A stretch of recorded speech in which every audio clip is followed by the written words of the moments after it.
Hello everyone, this is Kunal Kishore और स्वागत है आप सभी का मेरे यूट्यूब चैनल एकेडमिक वाला पर। आज हम पोलिनोमियल के फर्स्ट लेक्चर पर बात करेंगे जो कि क्लास 9 पे बेस्ड है। चलिए स्टार्ट करते हैं वीडियो को। तो पोलिनोमियल को हिंदी में बहुपद कहा जाता है। बहुपद में बहु का मतलब होता है मैनी और पद का मतलब होता है टर्म्स। तो बहुपद का मतलब हुआ बहुत सारे टर्म्स जिसे हम पोलिनोमियल के नाम से जानते हैं। तो आइए पोलिनोमियल स्टार्ट करने से पहले हम कुछ कीवर्ड्स के बारे में बात कर लेते हैं जो कि पोलिनोमियल हमें समझाने में काफ़ी हेल्प करेंगे। ठीक है, तो सबसे पहले लिखा हुआ है कांस्टेंट। तो हमने जितने भी नंबर्स जाने हैं अभी तक रियल नंबर में, जैसे natural number, whole number, rational number, irrational number, सारे नंबर जितने भी नंबर जाने हैं वो सारे अपने आप में कांस्टेंट टर्म है। कांस्टेंट इसलिए नहीं कहा जाता है क्योंकि इनकी वैल्यू 4 की वैल्यू कभी चेंज होगी क्या? हर जगह पे 4 ही होगी। √2 की वैल्यू कभी चेंज हो सकती है क्या? नहीं हो सकती है, वो हमेशा √2 ही रहेगी, हर जगह पे √2 ही वैल्यू रहेगी। तो जिसकी भी वैल्यू कभी बदल नहीं सकती है, हम हर पोजीशन पे अगर हम ऐसे लिखते हैं कि 2 + 3 = 5, तो क्या ये 2 और 5 का वैल्यू ऐड करके 5 के अलावा कुछ और आ सकता है क्या? 2 और 3 को ऐड करने के बाद नहीं आ सकता, क्यों? क्योंकि ये दोनों का वैल्यू जो है वो फिक्स है, वो कभी बदलेगा नहीं। इसलिए हम ऐसे टर्म्स को कांस्टेंट टर्म्स कहते हैं। ठीक है, आगे बात करते हैं वेरिएबल्स की। वेरिएबल वर्ड में जो वेरी वर्ड है इसका मतलब ही होता है जो हमेशा बदलता रहे। जैसे कि यहाँ पे x लिखा हुआ है, अगर आप एक टर्म लेते हैं 2x, तो मैं यहां अगर 2 के साथ x के जगह पर अगर 1 रख दूं तो इसका वैल्यू हो जाता है 2। ठीक है, अगर यहीं पे मैं x के जगह पर 2 रख देता हूं तो इसका वैल्यू हो जाता है 4। दैट मीन्स x के वैल्यू को बदलने से इस पूरे टर्म का वैल्यू जो है वो चेंज हो रहा है। इसलिए हम ऐसे नंबर्स को, जो अल्फ़ाबेट, इंग्लिश अल्फ़ाबेट में हम लोग जो भी यूज़ करते हैं वो सारे को हम लोग वेरिएबल्स बोलते हैं। इसको रख के हम नंबर्स जो है हमेशा वेरी करते रहेगा। कोई भी नंबर दिया हुआ, जैसे 2x रखा हमने तो x के जगह पे 1 रखा तो कुछ और वैल्यू आ रहा है, 2 रखा तो कुछ और वैल्यू आया, 5 रखा तो कुछ और वैल्यू आएगा, इसलिए इन्हें वेरिएबल्स कहा है। ये एक वेरिएबल हो गया और यहाँ पे तो आपको 2 वेरिएबल दिख रहे हैं अलग अलग, एक वेरिएबल x और एक वेरिएबल y। जैसे कि अगर मैं यहाँ पे x का वैल्यू 1 रखूँ और y का वैल्यू 2 रखूँ तो इसका वैल्यू क्या हो जाएगा? 2। अगर मैं यहाँ x का वैल्यू 2 रखूँ और y का वैल्यू 3 रखूँ तो वैल्यू आ जाएगा 6, क्योंकि ये दोनों वैल्यू हमेशा चेंज करने से वैल्यू हमेशा इसके चेंज होते जा रहे हैं, इसलिए ये वेरिएबल्स है। ठीक है, तो वेरिएबल किन्हें कहते हैं? ऐसे वैल्यूज जिसमें उनके कुछ भी वैल्यूज रखने पे उस पूरे एक्सप्रेशन का वो वैल्यू जो है वो हमेशा चेंज करते रहे, उन्हें वेरिएबल्स कहते हैं। अब हम लोग बात करते हैं अलजेब्रिक एक्सप्रेशन की। अलजेब्रिक एक्सप्रेशन में क्या होता है कि कुछ कांस्टेंट टर्म्स और कुछ वेरिएबल्स को प्लस, माइनस, इनटू और डिवाइड, इनके साथ सेपरेट करके एक फॉर्म में लिखा जाए तो इन्हें एक अलजेब्रिक एक्सप्रेशन कहा जाता है। जैसे आप यहाँ देख रहे हैं 2x² + 3x - 7, यहाँ पे आपको एक टर्म कांस्टेंट दिख रहा होगा और बाकी 2 वेरिएबल्स दिख रहे हैं x² के साथ, तो ये एक अलजेब्रिक एक्सप्रेशन है। उसी तरीके से ये भी एक अलजेब्रिक एक्सप्रेशन है, 4x² - 3x/y² + 2x - 3। इसमें भी एक कांस्टेंट टर्म है, कुछ वेरिएबल्स है और प्लस, माइनस, डिवाइड, इनटू इसके साथ सेपरेट किए गए, तो ऐसे को हम लोग अलजेब्रिक एक्सप्रेशन कहते हैं। ठीक है, चलिए आगे चलते हैं। Terms of algebraic expression. तो जब हम इसकी बात करते हैं, इस अलजेब्रिक एक्सप्रेशन की बात करते हैं, तो मैंने इसी के बेस पर ये फर्स्ट वाला इसी का टर्म लिखा हुआ है। तो इस अलजेब्रिक एक्सप्रेशन में क्या क्या टर्म आपको दिख रहा है? पहला टर्म आपको दिख रहा है 2x², फिर आपको सेकेंड टर्म दिख रहा है 3x और एक टर्म दिख रहा है -7। तो अगर टर्म की बात की जाए तो इस एक्सप्रेशन में कितने टर्म हो गए? 3 टर्म, 1, 2 और 3 लिख दिया मैंने। सेकंड की बात करता हूं तो इसमें कितने टर्म दिख रहे हैं आपको? 1, 2, 3, 4, चारों को मैंने यहां लिख दिया है। ये इसके अलजेब्रिक एक्सप्रेशन के टर्म्स हो गए। ठीक है, तो अब बात करते हैं हम लोग polynomials in one variable. Variable अभी हमने जाना कि ये एक वेरिएबल होता है, इसमें 2 वेरिएबल है। तो पॉलिनोमियल इन वन वेरिएबल मतलब जो भी पॉलिनोमियल सिर्फ एक ही वेरिएबल में हो, मीन्स कि अगर एक्सप्रेशन ऐसे लिखा हो और सारे टर्म्स x में लिखे गए तो वो 1 वेरिएबल में है, या सारे टर्म्स y में लिखे गए तो वो 1 वेरिएबल में, या सारे टर्म्स z में लिखे गए, या किसी भी मीन्स कि अगर x यूज हो रहा हो तो पूरे एक्सप्रेशन में सिर्फ x यूज हो रहा हो, अगर y यूज हो रहा हो तो पूरे एक्सप्रेशन में y यूज हो रहा हो। इसको हम लोग पॉलिनोमियल इन वन वेरिएबल बोलेंगे। जैसे कि मैंने लिखा 2x cube minus 4x square plus 3x minus 7। इसमें आपको सारे वेरिएबल्स x पे ही दिख रहे हैं, है ना। तो ये जो पॉलिनोमियल हुआ ये हमारा पॉलिनोमियल इन वन वेरिएबल हुआ। तो पॉलिनोमियल किस फॉर्म में होना चाहिए? a0 plus a1x plus a2x square plus a3x cube dot dot dot an x to the power n। That means देखो आप इस चीज़ को मैंने वहाँ एक्सप्रेस किया हुआ है, जहाँ पर देखो a0 मीन्स कि कोई भी टर्म हो जिसके साथ कुछ लगा ना हो x का नंबर, नहीं लगा हुआ x। फिर है a1x, इसको मान लो कि ये a1 है और ये x। फिर यहाँ एक टर्म है a2x स्क्वायर, ये टर्म मान लो ये a2 है और उसके साथ लगा हुआ x स्क्वायर। उसी तरीके से आगे बढ़ रहे हैं, a3 है और x क्यूब, ये टर्म मान लो कि ये a3 है और इसके साथ लगा हुआ है हमारा x क्यूब।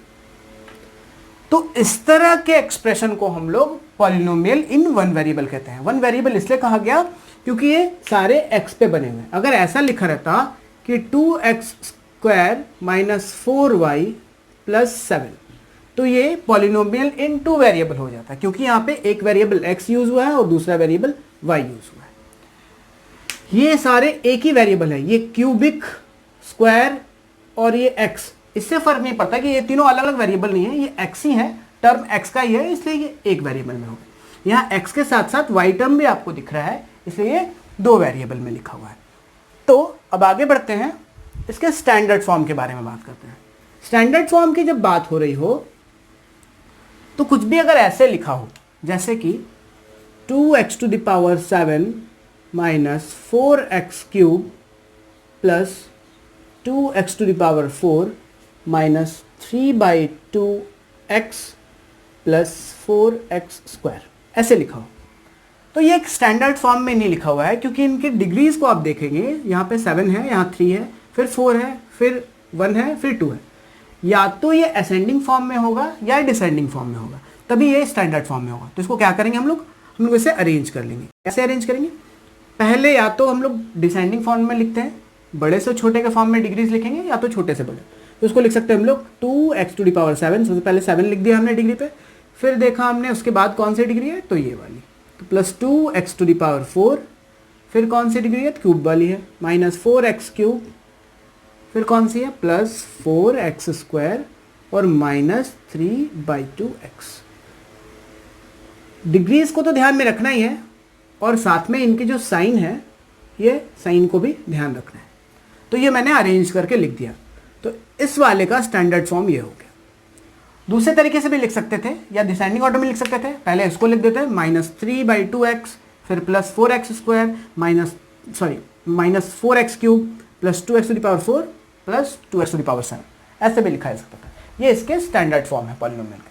ठीक है, तो चलिए आगे बात करते हैं पॉलिनोमियल ऑफ वेरियस डिग्रीज।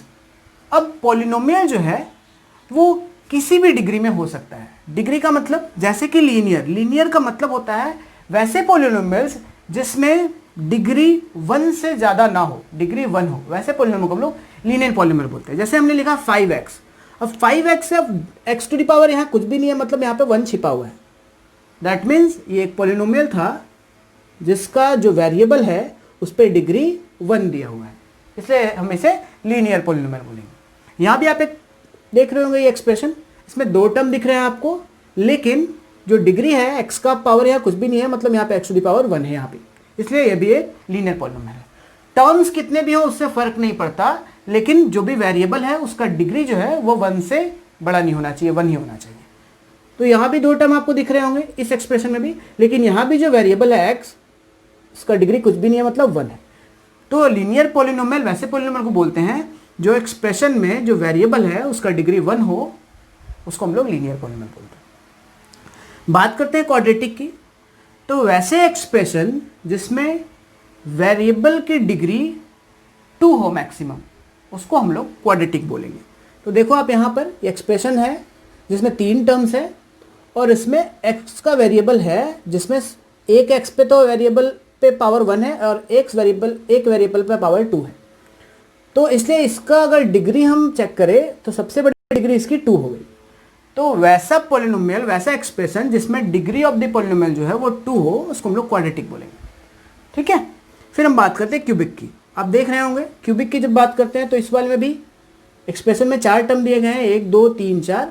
और जब हम एक्स की वेरिएबल पे बात करें तो पावर 1 भी है, 2 भी है और 3 भी है। तो जिस भी एक्सप्रेशन में पावर 3 हो, डिग्री 3 हो, उसको हम लोग क्यूबिक पॉलिनोमियल बोलेंगे। उसी तरह से बाई क्वाड्रेटिक मतलब वैसा एक्सप्रेशन जिसमें डिग्री ऑफ द पॉलिनोमियल क्या हो, 4 हो, उसको हम लोग बाई क्वाड्रेटिक पॉलिनोमियल बोलेंगे।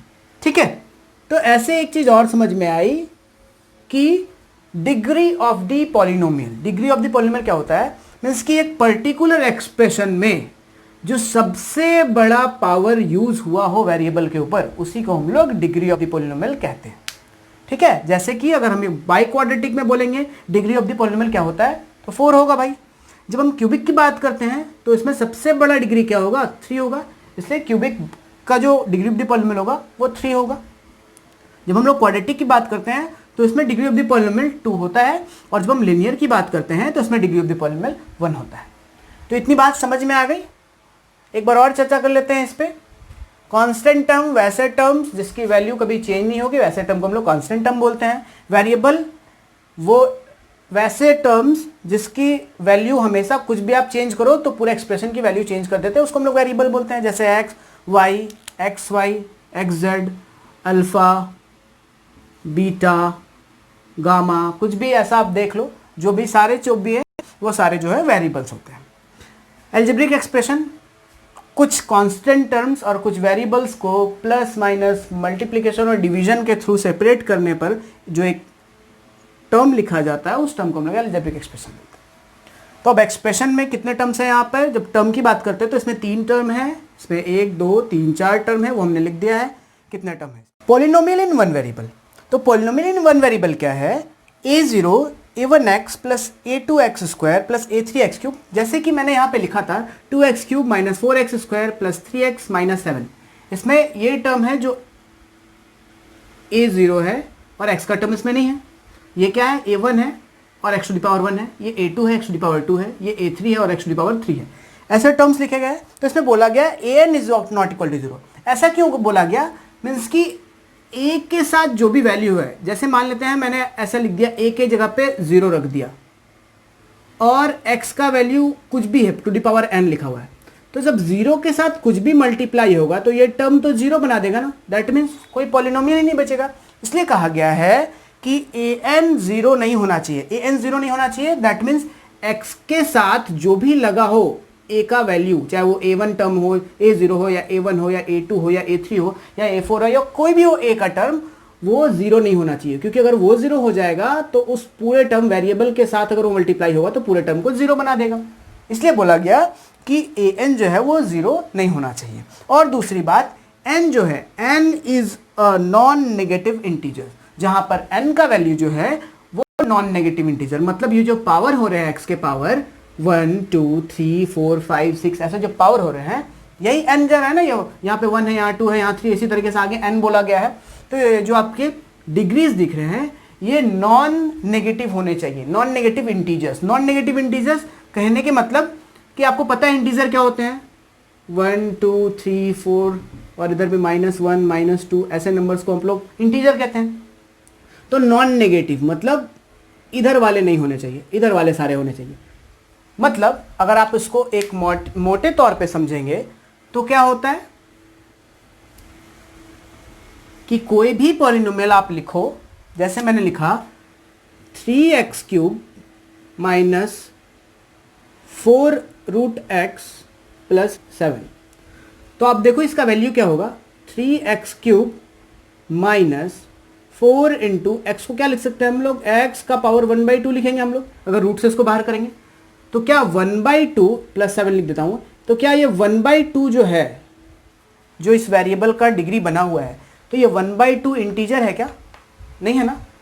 तो क्योंकि 1/2 इंटीजर नहीं है इसीलिए इसको हम लोग पॉलिनोमियल कंसीडर नहीं करेंगे। मोटे तौर पर x जो है वो रूट में रहे तो उसको हम लोग पॉलिनोमियल कंसीडर नहीं करेंगे। किसी भी एक्सप्रेशन में जो वेरिएबल है वो रूट में रहे तो उसको हम लोग पॉलिनोमियल कंसीडर नहीं करेंगे, क्योंकि उसको रूट से निकालेंगे बाहर तो 1/2, 1/3, 2/3, 4/3 ऐसा कुछ वैल्यू देगा जो एक इंटीजर नहीं होता है।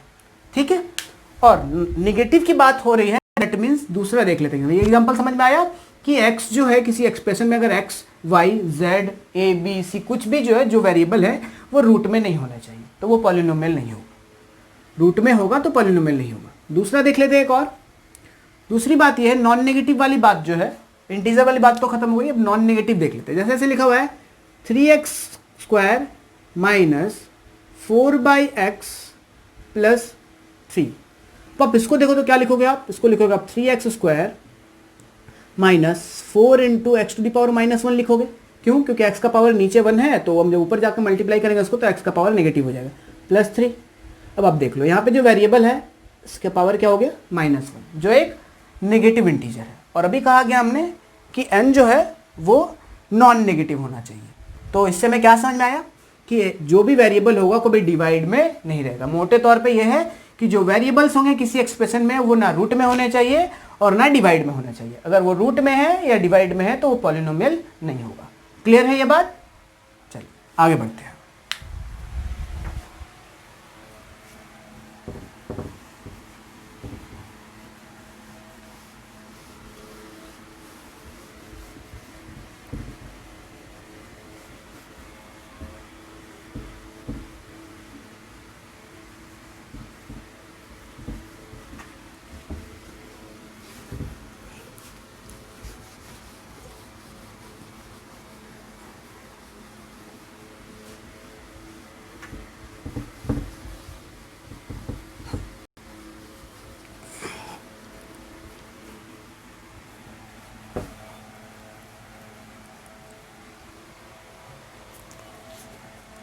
तो अभी हमने बात की थी डिग्री ऑफ द पॉलिनोमियल की।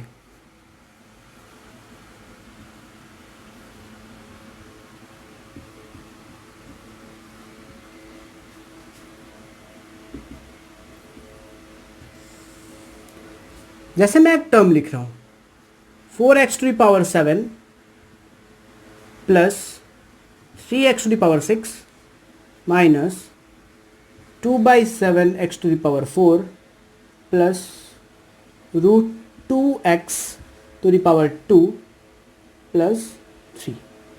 ये टर्म लिखा मैंने, ये पूरा एक्सप्रेशन है, टर्म नहीं है। इसमें इस एक्सप्रेशन में टोटल कितने टर्म होगा? 1, 2, 3, 4, 5 टर्म हो गए। टर्म की बात की जाए तो इस एक्सप्रेशन में टोटल कितने टर्म हो गए? 5 टर्म हो गए। ये पॉलिनोमियल है कि नहीं पहले ये चेक कर लेते हैं। तो पॉलिनोमियल होने के लिए कहा गया था कि x रूट में नहीं होने चाहिए और दूसरा डिवाइड में नहीं होने चाहिए। तो यहाँ पे नंबर रूट में रहे तो चलेगा, एक्सप्रेशन में वेरिएबल रूट में नहीं होने चाहिए। तो यहाँ पे वेरिएबल कोई भी वेरिएबल रूट में नहीं है भाई, और कोई भी वेरिएबल डिवाइड में नहीं है। तो ठीक है, ये तो पॉलिनोमियल है, ये क्लियर हो गया। अब डिग्री ऑफ द पॉलिनोमियल की बात करें तो डिग्री क्या हो गई इसकी? जब हम डिग्री की बात करते हैं तो सबसे वेरिएबल में जो सबसे मैक्सिमम वैल्यू होगा डिग्री का, वही इसका डिग्री ऑफ द पॉलिनोमियल होगा। तो डिग्री ऑफ द पॉलिनोमियल की बात करें तो यहाँ पे 7 है, इसकी डिग्री ऑफ द पॉलिनोमियल हो गई 7। क्लियर है? तो चलिए इस टर्म से कुछ और बातें क्लियर करने की कोशिश करता हूं मैं। आपको पता है कि ये भाई क्या है, जिस टर्म का वैल्यू कभी बदल ना सके उसको हम लोग क्या कहते हैं? उसको हम लोग कहते हैं कांस्टेंट। पहली बात तो ये हो गई भाई। दूसरी बात, ये सारे आपको जो दिख रहे हैं वो क्या है भाई? वो है वेरिएबल्स। ये भी हमने सुना है अभी। चलिए बात को थोड़ा और आगे लेकर चलते हैं। तो फिर ये क्या है जिसकी बात अभी हो रही थी? A0, A1, A2 इस तौर पे अभी बात हो रही थी। ये सारे क्या है जो इसके साथ लगे हुए हैं, सारे जितने वेरिएबल्स हैं इनके साथ जो लगे हुए हैं, तो इनको क्या कहते हैं? ये सारे जो है इन्हें हम नाम देते हैं कोएफिशिएंट। क्या कहा हमने? ये है कोएफिशिएंट। तो कोएफिशिएंट क्या हो गए? जैसे यहाँ पर x² का कोएफिशिएंट है √2, x⁴ का कोएफिशिएंट है -2/7। हम लोग साइन को भी इग्नोर नहीं करेंगे, ठीक है? इस साइन के साथ में इसको बोलेंगे कि x⁴ का कोएफिशिएंट क्या है? -2/7। x⁻6 का कोएफिशिएंट क्या है? 3। x टू द पावर 7 का कोफिशिएंट क्या है 4, ठीक है। तो कोफिशिएंट ऐसे लिखा हो कोफिशिएंट ऑफ एक्स स्क्वायर, तो हम पहले चेक करेंगे एक्स स्क्वायर कहाँ है, यहाँ पर, इसका कोफिशिएंट क्या है √2 है। लिखा रहता है कोफिशिएंट ऑफ एक्स क्यूब, तो हम चेक करते पहले एक्स क्यूब कहाँ है। देखिए अब इसमें एक्स क्यूब का टर्म है ही नहीं, एक्स क्यूब का टर्म है ही नहीं, तो क्या हुआ होगा उसके साथ जो वो एक्स क्यूब के टर्म के साथ जो ए जो भी उसके साथ कोफिशिएंट रहा होगा उसका वैल्यू 0 हो गया होगा, तो वो 0 के साथ एक्स क्यूब मल्टीप्लाई होकर के इस पूरे का वैल्यू 0, मतलब कि इससे वो टर्म बचा ही नहीं। दैट मीन्स अगर कोई ऐसे नंबर का ऐसे वेरिएबल का टर्म कोफिशिएंट पूछे जो इसमें मौजूद ना हो तो उसमें हम 0 लिखेंगे, ठीक है, क्योंकि एक्स क्यूब का यहाँ टर्म नहीं है, मीन्स कि उसका जो भी कोफिशिएंट रहा होगा वो 0 रहा होगा और एक्स क्यूब को भी 0 बना दिया होगा, ठीक है। चलिए जब x टू द पावर 4 की बात करें तो कोफिशिएंट है -2/7। जब हम x टू द पावर 6 की बात करें तो है 3। जब हम x टू द पावर 7 की बात करें तो है वो 4। कोफिशिएंट की बात समझ में आएगी, कोफिशिएंट किसे कहेंगे, डिग्री ऑफ द पॉलिनोमियल समझ में आ गया। डिग्री ऑफ द पॉलिनोमियल के एक और दो एग्जांपल और ले लेते हैं, जैसे कि मैंने लिखा x to the power 5 plus 4x cube minus 3x square plus x to the power 7 plus 6। तो यहाँ पे डिग्री ऑफ द पॉलिनोमियल भले ही अभी अरेंज्ड फॉर्म में नहीं है, एक स्टैंडर्ड फॉर्म में नहीं है, लेकिन फिर भी हम चेक करेंगे मैक्सिमम डिग्री वैल्यू क्या है, वो है 7। तो इसलिए इस एक्सप्रेशन के लिए डिग्री ऑफ द पॉलिनोमियल क्या हो गया, वो हो गया 7, ठीक है।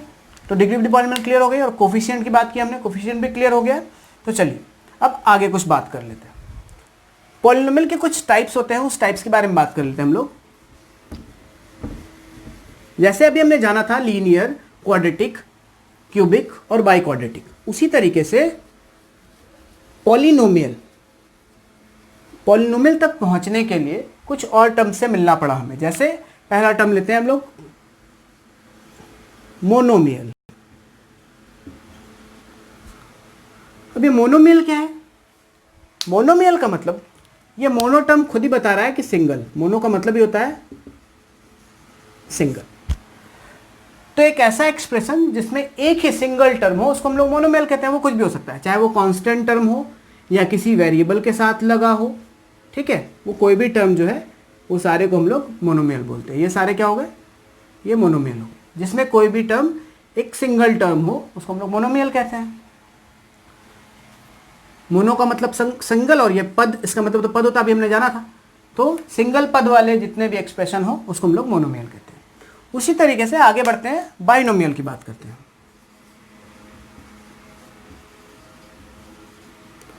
तो ये बाइनोमियल का मतलब, को ये भी पता है कि बाई किसके लिए स्टैंड करता है, ये डबल के लिए स्टैंड करता है। तो मतलब जिसमें दो टर्म हो उसको हम लोग बाइनोमियल कहते हैं। जैसे ऐसा लिखा हुआ है 2x प्लस 3, 4x स्क्वायर या 4x क्यूब प्लस 2x, या लिखा हुआ है 4x square y plus 7x। इसमें डिग्री को लेकर के कोई बाउंडेशन नहीं है, सिर्फ आपको टर्म देखने हैं कि इस एक्सप्रेशन में टर्म कितने हैं, 1 2, इसमें कितने टर्म है 1 2, इसमें कितने टर्म है 1 2। तो ये बाइनोमियल हो गया। आगे चलते हैं।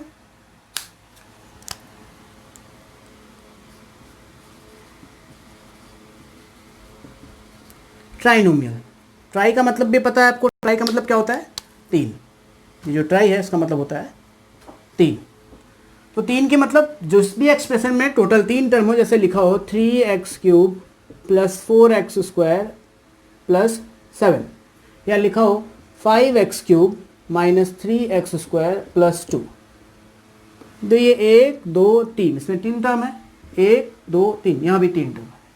तो इसको क्या बोलेंगे हम लोग, ट्राइनोमियल। तो आप ऐसे ही सोचो कि सिंगल टर्म रहा तो उसको मोनोमियल कहा गया, डबल टर्म रहा तो उसको बाइनोमियल कहा गया, 3 टर्म रहे तो उसे ट्राइनोमियल कहा गया। ऐसे करके हर एक के लिए कितने अलग अलग नाम डिसाइड किए जाते हैं। तो इनको एक कंप्लीट देखा गया और आगे चलकर हर एक के लिए अलग अलग नाम ना देकर इन्हें एक नाम दे दिया गया कि पॉलिनोमियल। जब बहुत सारे टर्म रहेंगे तो उन्हें पॉलिनोमियल कहा जाएगा। क्लियर है ये बात कि पॉलिनोमियल कैसे कहा गया, कि मोनोमियल, बाइनोमियल, ट्राइनोमियल, ऐसे करके हर एक को अगर अलग अलग नाम दिया जाता तो बहुत सारे नंबर्स को, बहुत सारे एक्सप्रेशंस को नाम देना पड़ता। तो इसीलिए इनको इकट्ठा एक नाम देने के लिए हमने नाम दिया पॉलिनोमियल। क्लियर है ये बात। तो ये कुछ क्वेश्चंस मैंने क्लास 9 के आर एस अग्रवाल से लिए हैं। आइए इनको सॉल्व करते हैं। तो पहला क्वेश्चन है कि which of the following expressions are polynomial, in case of polynomial write its degree. पहले हमें बताना है कि इन सारे में कौन है जो पॉलिनोमियल है, और अगर पॉलिनोमियल है तो उनका डिग्री ऑफ द पॉलिनोमियल क्या है। तो सबसे पहले हम इसे देखते हैं।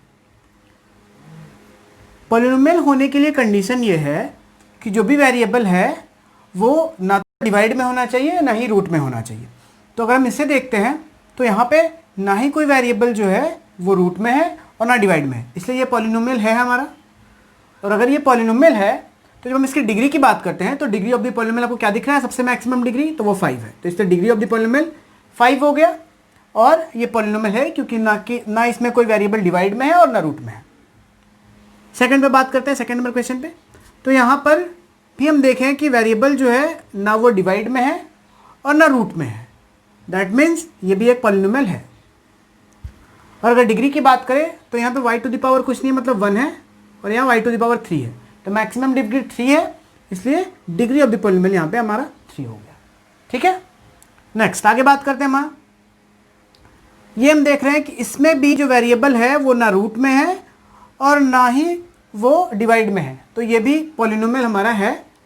और जब डिग्री की बात करते हैं तो यहाँ पे डिग्री 1 है और यहाँ डिग्री 2 है, तो मैक्सिमम डिग्री जो हो गया 2, इसलिए डिग्री ऑफ द पॉलिनोमियल है वो 2 है। इसमें बात करते हैं तो ये क्या है, इसमें भी ना x रूट में है ना डिवाइड में है, और यहाँ पे डिग्री ऑफ द पॉलिनोमियल 100 है। इस क्वेश्चन में बात करते हैं तो इसमें भी जो हमारा वेरिएबल है ना रूट में है ना डिवाइड में है, और डिग्री ऑफ द पॉलिनोमियल दिख रहा है हमारा वो 2 है। यहाँ बात करते हैं, देखिए जब यहाँ हम बात कर रहे हैं तो ये दोनों वेरिएबल्स के साथ जो इनके पावर जो दिख रहे हैं वो नेगेटिव है, और हमने पढ़ा है कि वो नॉन नेगेटिव होना चाहिए। दैट मीन्स अगर ये नेगेटिव है, अगर हम इसको देखेंगे तो ध्यान से ये कुछ ऐसा है कि 1/x to the power 2 plus 2/x to the power 1 plus 3, ऐसा कुछ है। ये -1 है इसलिए x नीचे चला जाएगा। दैट मीन्स यहाँ पे जो वेरिएबल है वो लोग डिवाइड पे है, इसीलिए ये है हमारा पॉलिनोमियल नहीं हो सकता है। ठीक है, चलिए इसकी बात करते हैं।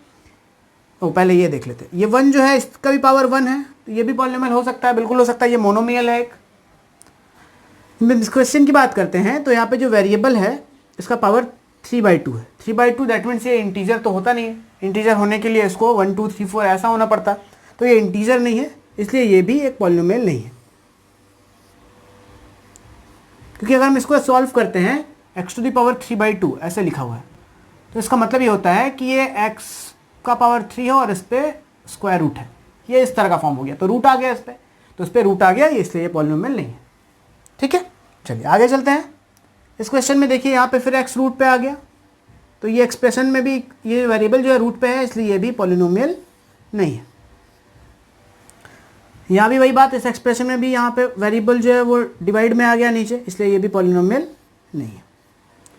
तो ये हमारा क्वेश्चन 1 आर.एस. अग्रवाल से जो था क्लास 9 के बुक से, वो हमारा सॉल्व हो गया। क्वेश्चन नंबर 2 की बात करते हैं। मैंने सारे क्वेश्चंस नहीं लिए हैं, कुछ कुछ क्वेश्चंस लेके मैं सॉल्व कर रहा हूँ, आप इन्हें देखें। तो क्वेश्चन नंबर 2 में क्या करना है, identify constant linear quadratic cubic and by quadric polynomial from the following. इसमें से पहचानना है कौन सा लीनियर है, कौन कांस्टेंट टर्म है, कौन क्यूबिक है, कौन क्या है, ये पहचानेंगे हम। तो भाई लीनियर होने के लिए क्या होता है, जिसमें डिग्री ऑफ द पॉलिनोमियल 1 हो वो लीनियर होता है, जिसमें डिग्री ऑफ द पॉलिनोमियल 2 हो वो क्यूबिक, जिसमें डिग्री ऑफ द पॉलिनोमियल 2 हो वो क्वाड्रेटिक, जिसमें 3 हो वो क्यूबिक, जिसमें 4 हो वो बाई क्वाड्रेटिक। तो देखते हैं यहाँ पे एक्सप्रेशन में डिग्री ऑफ द पॉलिनोमियल तो यहाँ 1 है भाई, तो ये क्या हो गया, ये हो गया हमारा लीनियर। इसे ही बात करते हैं कि इसमें डिग्री ऑफ द पॉलिनोमियल क्या है, 1 है, मतलब ये भी हो गया हमारा लीनियर। इसमें डिग्री ऑफ द पॉलिनोमियल क्या है, 3 है, तो हमारा हो गया क्यूबिक। इस एक्सप्रेशन की बात करते हैं तो इसमें भी हमारा डिग्री ऑफ द पॉलिनोमियल 3 है, इसलिए ये भी हो गया हमारा क्यूबिक। जब इसकी बात कर रहे हैं तो हमारा डिग्री ऑफ द पॉलिनोमियल 1 है, दैट मीन्स लीनियर। जब हम इसकी बात कर रहे हैं तो हमारा डिग्री ऑफ पॉलिनोमियल 2 है, दैट मीन्स ये क्वाड्रेटिक हो गया। क्लियर, चलिए आगे हम तो अब क्वेश्चन नंबर 3 की बात करते हैं। क्वेश्चन नंबर 3 में जो है मैंने क्वेश्चन तो लाइन से लिख दिए हैं 1 2 3 4 5। अब इसके बारे में इस क्वेश्चन में है कि इनका कोफिशिएंट बताना है हर एक में। तो पहला क्वेश्चन जो है इसमें जो कोफिशिएंट बताना है वो आपको एक्स क्यूब का कोफिशिएंट बताना है कि इस पॉलिनोमियल में एक्स क्यूब का कोफिशिएंट क्या है।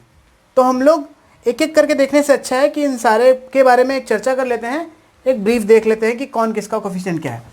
जब यहाँ पे एक्स टू दी पावर 4 की बात करते हैं तो इसका कोफिशिएंट कुछ नहीं है, मतलब 1 है। जब हम एक्स क्यूब की बात करते हैं तो इसका कोफिशिएंट क्या है, वो -5। जब यहाँ पे एक्स स्क्वायर की बात करते हैं तो इसका कोफिशिएंट है +3, और जब एक्स की बात करते हैं तो इसका कोफिशिएंट है 1। क्लियर? आगे बढ़ते हैं। जब हम यहाँ पे एक्स स्क्वायर की बात करते हैं तो इस जगह पर इसका कोफिशिएंट हो गया +6। यहाँ पर एक्स की बात करते हैं तो इसका कोफिशिएंट हो गया -2√2। और ये देखिए हमारे कांस्टेंट टर्म है, इसके साथ कोई वेरिएबल नहीं लगा हुआ है, तो √3 क्या है, एक हमारा ये पे कांस्टेंट टर्म हमें दिख रहा है। तो इस एक्सप्रेशन की बात करें, जब हम इस एक्सप्रेशन की बात कर रहे हैं यहाँ पे एक्स क्यूब के लिए जो वेरिएबल है इसके साथ कुछ नहीं लगा, मतलब यहाँ पे कोफिशिएंट क्या है, 1 है। इसके साथ कोई वेरिएबल नहीं है, मतलब ये क्या है, ये एक कांस्टेंट टर्म है। -3 जो है एक कांस्टेंट टर्म है, और ये एक वेरिएबल है x। ये x वेरिएबल का कोफिशिएंट क्या है, वो 2 है। ठीक है, आगे बात करते हैं इसी तरीके से। इस एक्सप्रेशन की जब हम बात करते हैं तो यहाँ देख लीजिए, बिना वेरिएबल के साथ जो नंबर है इसे हम लोग कांस्टेंट टर्म बोलते हैं, तो 1/6 हो गया, ये हमारा कांस्टेंट टर्म हो गया। आगे बात करते हैं, ये वेरिएबल x है, इसके साथ हमारा कोफिशिएंट जो दिख रहा है वो दिख रहा है -2/7। ठीक, जब एक्स स्क्वायर की बात करें तो एक्स स्क्वायर का कोफिशिएंट हो गया ये 3/8। नेक्स्ट क्वेश्चन की बात करते हैं। इसमें ये नंबर आप देखो, देखने में तो लग रहा है आपको कि ये वेरिएबल है, लेकिन वेरिएबल है नहीं। पाई का वैल्यू फिक्स है 22/7, इसलिए इसका वैल्यू अगर 22/7 इंटू ये 2/5 करते हैं तो कुछ नंबर निकलेगा जो परफेक्ट नंबर निकलेगा, वो कभी चेंज नहीं कर सकते उस वैल्यू को। दैट मीन्स ये भी एक कांस्टेंट टर्म है, मतलब -2/5 पाई एक कांस्टेंट टर्म है। यहाँ पे जब x की बात कर रहे हैं तो x के साथ 7 लगा हुआ है, तो इसका x का कोफिशिएंट हो गया 7। एक्स स्क्वायर की बात करें तो उसका कोफिशिएंट हो गया π/2। पाई को लेकर के आपको कंफ्यूज नहीं होना है, पाई एक कांस्टेंट टर्म है जिसका वैल्यू 22/7 होता है। ठीक है, चलिए, तो ये क्वेश्चन भी हमारा क्लियर हो गया। आगे बात करते हैं क्वेश्चन नंबर 4 की। क्वेश्चन नंबर 4 में हमें कहा गया है determine the degree of each of the following polynomial. जब हम डिग्री की बात कर रहे हैं, ये हर एक क्वेश्चन में आपको डिग्री ऑफ द पॉलिनोमियल बताना है कि किसकी डिग्री क्या है। तो पहले क्वेश्चन है 4x - 5x² + 6x³ / 2x। अब देखिए, अभी इस एक्सप्रेशन को थोड़ा हमें सिंप्लीफाई करना पड़ेगा। क्या सिंप्लीफाई करेंगे, ये 2x को सारे के डिवाइड में एक साथ डाल देंगे। अभी आपको देखकर भी लग रहा हो कि अभी बताया मैंने कि ये जो है वेरिएबल ये डिवाइड में नहीं होना चाहिए, तो उसको पहले सुधार लेते हैं हम। क्या कर सकते हैं, इसको लिख सकते हैं ऐसा कि 4x / 2x - 5x² / 2x + 6x³ / 2x। अब आप देखो ये टर्म क्या हो जाएगा, ये टर्म हो जाएगा x यहाँ से कैंसिल, x कैंसिल होने के बाद ये 2 2 ज़ा 4, मतलब ये 2 हो गया, माइनस यहाँ पे -5/2 हो गया, ये x और ये x² कैंसिल होगा तो एक x आ जाएगा, और प्लस यहाँ पे 2 3 ज़ा 6 3, और ये x और x³ में कैंसिल होगा तो x² बचेगा। अब ये पॉलिनोमियल बन गया 2 - 5/2x + 3x²। अब जब इस एक्सप्रेशन की बात करें तो इसमें डिग्री ऑफ द पॉलिनोमियल हमारा 2 हो गया, इसलिए इसके लिए डिग्री ऑफ द पॉलिनोमियल हमारा 2 होगा।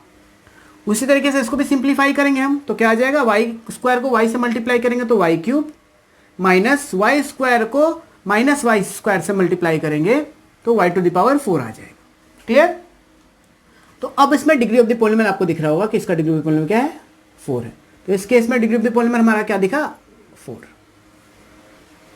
क्लियर है? आगे बात करते हैं 8। यहाँ पे तो एक ही सिंगल टर्म दिया हुआ है, मतलब ये मोनोमियल है, तो इसमें डिग्री ऑफ द पॉलिनोमियल क्या है, कुछ भी नहीं है, मतलब 1 दिया हुआ है, इसलिए इसका डिग्री ऑफ द पॉलिनोमियल क्या हो गया, वो 1 हो गया। फिर इसको भी सिंप्लीफाई कर लेते हैं। आगे सिंप्लीफाई करेंगे तो क्या हो गया, ये टर्म 3x इससे मल्टीप्लाई होगा तो 3 2 ज़ा 6, और x और x³ मल्टीप्लाई होके x⁴ हो गया।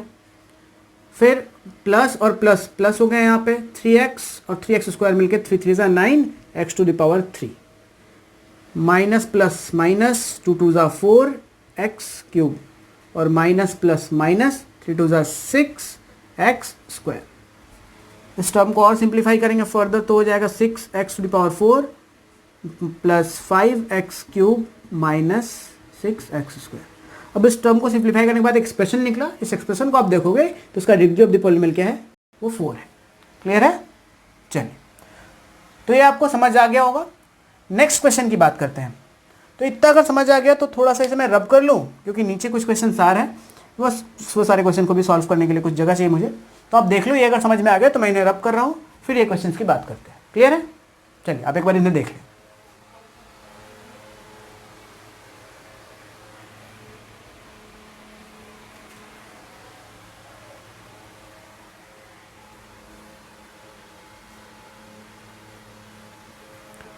तो अब मैं इन्हें रब कर रहा हूँ, आगे के क्वेश्चंस इन्हें सॉल्व करता हूँ।